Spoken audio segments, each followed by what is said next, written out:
BBC বাংলার সান্ধ্য অধিবেশন প্রবাহতে আপনাদের স্বাগত। আজ আপনাদের সাথে লন্ডন স্টুডিও থেকে আছি মানসী বড়ুয়া। বাংলাদেশের সর্বশেষ গুরুত্বপূর্ণ আপডেট সংবাদে আপনাকে স্বাগত। শুরুতেই সংবাদ শিরোনাম, পরে বিস্তারিত। প্রথমেই জানাবো আমাদের হাতে থাকা সর্বশেষ গুরুত্বপূর্ণ সবথেকে তাজা আপডেট সংবাদ।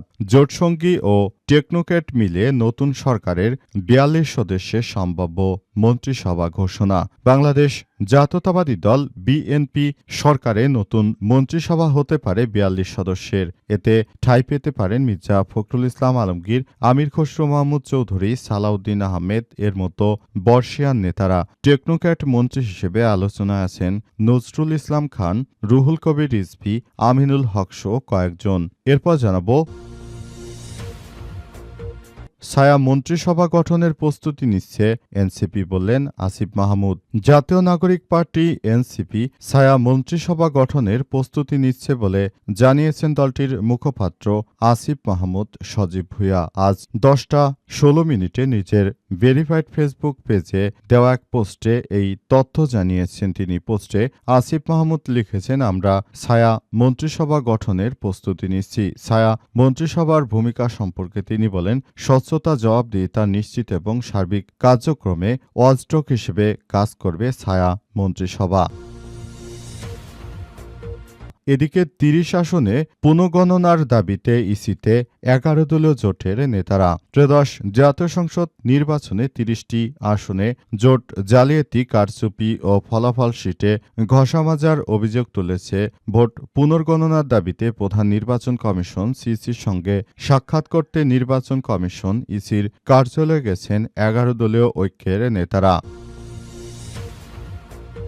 এদিকে খুলনায় দাঁড়িপাল্লা সমর্থকের বাড়িতে অগ্নিসংযোগের অভিযোগ। খুলনার ফুলতলা উপজেলার আটরা গিলাতলা ইউনিয়নে দাঁড়িপাল্লার প্রতীকের এক সমর্থকের বাড়িতে আগুন দেওয়ার অভিযোগ উঠেছে দুর্বৃত্তদের বিরুদ্ধে। গভীর রাতে সংঘটিত হয় এই ঘটনা। এই ঘটনায় উক্ত ব্যক্তির বসতঘর পুড়ে গেছে। এবং সর্বশেষ জানাবো রাষ্ট্রপতি সহ সম্ভাব্য মন্ত্রিসভায় আলোচনায় যারা। বাংলাদেশ জাতীয়তাবাদী দল বিএনপি সরকারের নতুন মন্ত্রিসভা হতে পারে ৪২ সদস্যের। এতে ঠাঁই পেতে পারেন মির্জা ফখরুল ইসলাম আলমগীর এবং রাষ্ট্রপতি হিসেবে থাকতে পারেন প্রফেসর ডক্টর মোহাম্মদ ইউনূসের সরকার। এমন একটি বাংলাদেশের কথাই তারা জানিয়েছে। প্রিয় দর্শক, এতক্ষণ শুনছিলেন সংবাদ শিরোনাম, এবারে বিস্তারিত। তবে তার আগে বন্ধুরা অনুরোধ থাকবে এই সংবাদটিতে একটি লাইক দিন।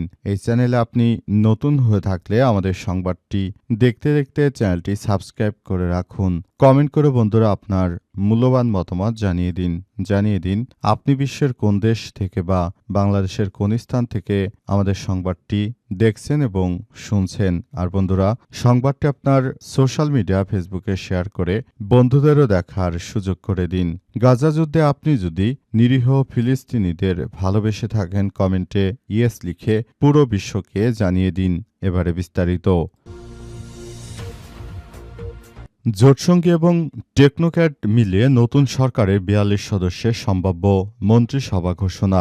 বাংলাদেশ জাতীয়তাবাদী দল বিএনপির সরকারের নতুন মন্ত্রিসভা হতে পারে ৪২ সদস্যের। এতে ঠাঁই পেতে পারেন মির্জা ফখরুল ইসলাম আলমগীর, আমির খসরু, সালাউদ্দিন আহমেদ এর মধ্যে বর্ষীয় নেতারা। টেকনোক্র্যাট মন্ত্রী হিসেবে আলোচনায় রয়েছেন নজরুল ইসলাম খান, রুহুল কবির রিজভী, আমিনুল হক সহ কয়েকজন। এছাড়াও জোটসঙ্গী হিসেবে মন্ত্রিসভায় থাকতে পারেন আন্দালিব রহমান পার্থ, জুনায়েদ সাকি ও ববি হাজ্জাজ। ভোটের মহারণ শেষ, নিরঙ্কুশ সংখ্যাগরিষ্ঠতা নিয়ে সরকার গঠনের পথে বিএনপি, বাকি শুধু আনুষ্ঠানিকতা। তবে জনমনে কৌতূহল রয়েছে তারেক রহমানের মন্ত্রিসভার কিচেনে কে কোন জায়গা পাচ্ছেন। দায়িত্বশীল অনেক সূত্র সমীকরণ এখনও চূড়ান্ত করা হয়নি। পরবর্তী মন্ত্রিসভা গঠনের বিষয়টি শেষ মুহূর্ত পর্যন্ত খোলাসা নাও হতে পারে। সুতরাং এখনই এসব বিষয় নিয়ে স্পষ্টভাবে বলা যাচ্ছে না। মন্ত্রিসভায় আরও জায়গা জায়গা পেতে পারেন বিএনপির স্থায়ী কমিটির সদস্য ড খন্দকার মোশারেফ হোসেন, মির্জা আব্বাস, গয়েশ্বরচন্দ্র রায়, ড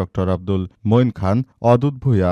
দায়িত্ব পেতে পারেন সাবেক অ্যাটর্নি জেনারেল আসাদুজ্জামান আসাদ। এছাড়াও আলোচনায় আছেন ব্যারিস্টার কায়সার কামাল, কিশোরগঞ্জ ৪ আসনে নির্বাচিত সংসদ সদস্য ফজলুর রহমান, বিএনপির যুগ্ম মহাসচিব শহীদুদ্দিন চৌধুরী অ্যানি, সাবা ওবায়দ, আসাদুল হাবিব দুলু, রুহুল কুদ্দুস তালুকদার দুলু ও রাকিবুল ইসলাম বকুল।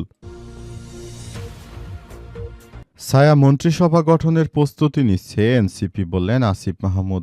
জাতীয় নাগরিক পার্টি এনসিপি ছায়া মন্ত্রিসভা গঠনের প্রস্তুতি নিচ্ছে বলে জানিয়েছে দলটির মুখপাত্র আসিফ মাহমুদ সজীব ভূঁইয়া। রোববার ১৫ ফেব্রুয়ারি সকাল ১০টা ১৬ নিজের ভেরিফাইড ফেসবুক পেজে দেওয়া এক পোস্টে এই তথ্য জানিয়েছেন তিনি। পোস্টে আসিফ মাহমুদ সজীব ভূঁইয়া লিখেছেন, আমরা ছায়া মন্ত্রিসভা গঠনের প্রস্তুতি নিচ্ছি। ছায়া মন্ত্রিসভার ভূমিকা সম্পর্কে তিনি বলেন, স্বচ্ছতা, জবাবদিহিতা নিশ্চিত এবং সার্বিক কার্যক্রমে ওয়াচডগ হিসেবে কাজ করবে ছায়া মন্ত্রিসভা। গত ১২ ফেব্রুয়ারি অনুষ্ঠিত ত্রয়োদশ জাতীয় সংসদ নির্বাচন ও গণভোট ৩০০ আসনের মধ্যে ২৯৯টিতে ভোট গ্রহণ করা হয়। শেরপুর ৩ আসনে জামাত ইসলামের প্রার্থীর মৃত্যুর কারণে ভোট গ্রহণ বাতিল করা হয়। এছাড়াও ঋণখেলাপি অভিযোগে আদালতে নিষেধাজ্ঞার কারণে বিএনপির ২ প্রার্থীর ফলাফল স্থগিত করা হয়। ঘোষিত ফলাফল অনুযায়ী ২৯৭ আসনের মধ্যে বাংলাদেশ জাতীয়তাবাদী দল বিএনপি এককভাবেই ২০৯টি আসন পেয়েছে। জোটের শরিক দল পেয়েছে মাত্র ৭৭টি আসন। বিএনপি নিরঙ্কুশভাবে যে জয়লাভ করেছে, এর জন্য আসলে সারা দেশ জুড়ে বিএনপির নেতাকর্মীরা এখন একটি ত্রাসের রাজত্ব কায়েম করেছে। তাদের এই কার্যক্রম থেকে মূলত আবারও কোন দিকে বিষয়গুলো যায় এবং সেটি হচ্ছে অন্তর্বর্তীকালীন সরকারের প্রধান উপদেষ্টা প্রফেসর ড মোহাম্মদ ইউনূসের সরকার কোন কার্যক্রম চালায় সেটি দেখার বিষয়, এবং সেটা দেখতে হলে অবশ্যই আরও ভবিষ্যতের দিকে এগিয়ে যেতে হবে বলে বলা হচ্ছে। ৩০ আসনে পুনর্গণনার দাবিতে ইসিতে ১১ দলীয় জোটের নেতারা। ত্রয়োদশ জাতীয় সংসদ নির্বাচনে ৩০টি আসনে ভোট জালিয়াতি, কারচুপি ও ফলাফল শিটে ঘষামাজার অভিযোগ তুলে ভোট পুনর্গণনার দাবিতে প্রধান নির্বাচন কমিশন সিইসির সঙ্গে সাক্ষাৎ করতে নির্বাচন কমিশন ইসির কার্যালয়ে গেছেন ১১ দলীয় ঐক্যের নেতারা। আজ ১১টা ৪০ রাজধানীর আগারগাঁওয়ে অবস্থিত নির্বাচন ভবনে পৌঁছান তারা। এর আগে শনিবার ১৪ ফেব্রুয়ারি ১১ দলীয় জোটের ব্রিফিংয়ে জোবায়ের অভিযোগ করেছেন, নির্বাচনের দিন বিভিন্ন আসনে জালিয়াতি, ভোট প্রদানে বাধা, এজেন্টদের কেন্দ্র থেকে বের করে দেয়া এবং ফলাফল শিটে ওভাররাইটিং, ঘষামাজার মতো অনিয়মের ঘটনা ঘটে। এসব বিষয়ে তাৎক্ষণিকভাবে সংশ্লিষ্ট রিটার্নিং কর্মকর্তাদের অবহিত করা হলেও কার্যকর কোনো ব্যবস্থা তারা গ্রহণ করতে পারেনি। তারা আমাদেরকে কোনোভাবে আশ্বস্ত করতে পারেনি। সারা দেশের সাধারণ মানুষ স্বতঃস্ফূর্তভাবে এই জাতীয় সংসদ নির্বাচনে সবাই ভোট দিয়েছে, কিন্তু কোনোভাবেই আসলে এই জাতীয় সংসদ নির্বাচনে তারা জিততে পারেনি। কিন্তু বিষয় হচ্ছে, বিভিন্ন জরিপসহ যেসব জায়গাগুলো দেখা যাচ্ছে যে সেসব জায়গাগুলোতে কিন্তু জামাত ইসলামের জোটের শরিকেরা বিপুল ভোটে জয়লাভ করে, কিন্তু শেষ পর্যন্ত আসলে তাদের সঙ্গে এই বিষয়টি সেভাবে যাচ্ছে না, এবং এই বিষয়টি সামনে আসার পরই তারা নতুন করে আবারও এই বিষয়গুলোকে সামনে নিয়ে এসেছে এবং এগুলো একটি ধারাবাহিক কার্যক্রমের মধ্য দিয়ে নিয়ে যাচ্ছে বলে জানানো হচ্ছে। এবং এই বিষয়গুলো অত্যন্ত দুঃখজনক হলেও সত্য, এগুলো নিয়ে তারা কাজ করছে।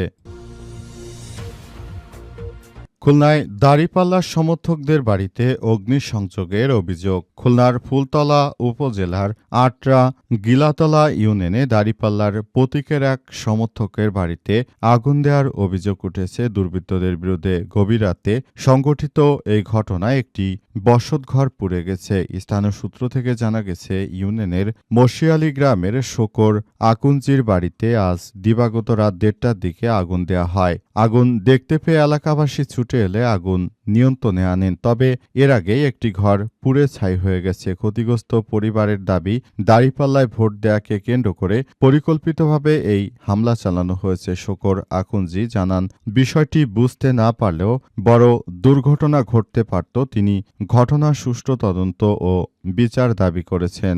মামলা করার প্রস্তুতি নিচ্ছেন। এদিকে এই ঘটনাস্থল পরিদর্শন করেছেন বাংলাদেশ জামাত ইসলামের সেক্রেটারি জেনারেল অধ্যাপক মিয়া গোলাম পরোয়ার। স্থানীয় নেতারা তারা এই ঘটনার তীব্র নিন্দা ও প্রতিবাদ জানিয়েছেন। তারা জানিয়েছে যে ইলেকশন ইঞ্জিনিয়ারিং করে বিএনপি ক্ষমতায় গিয়ে তারা আবার যে সন্ত্রাসী কর্মকাণ্ড শুরু করেছে, এদেশের জনগণ এই রায় মেনে নেবে না।